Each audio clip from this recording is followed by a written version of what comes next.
Praze je přibližně 70 000 žáků středních škol. Z nich se velká část stravuje ve školních jídelnách. Tam se ale dle odhadů zhruba 1/4 připravených jídel vyhodí. To za Česko dělá téměř 50 000 tun jídla ročně. Je to opravdu proto, že ta jídla nejsou dobrá?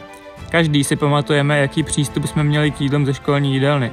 Nerespekt k jídlům a práci kuchařek je často cool. Proto se děje i to, že puberťák celé jídlo vyhodí a potom se jde najíst do blízkého fast foodu.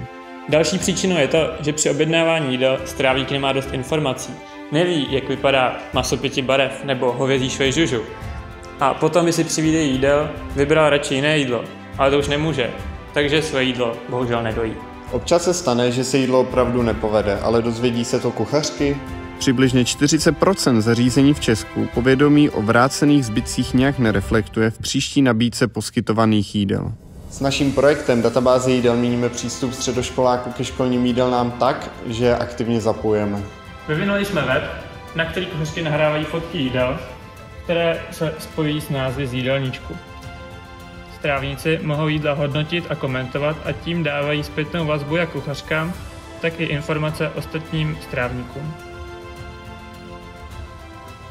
Zásadním mezičlánkem je Menu Maker. To je program, který pomáhá kuchařkám tvořit jídelníček s ohledem na spotřební koš, kterým se musí řídit. Pro ně je sestavování často složité a někdy ho řeší i několik dní.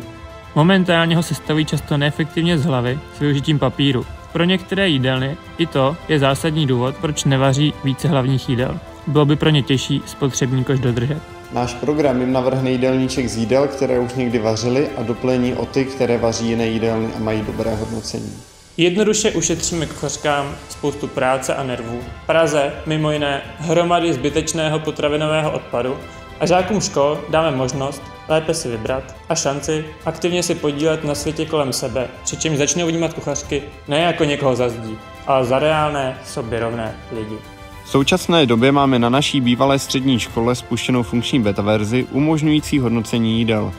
Nyní chceme vytvořit program na tvorbu jídelníčku a rozšířit celý projekt na pražské školy. My jsme databáze jídel.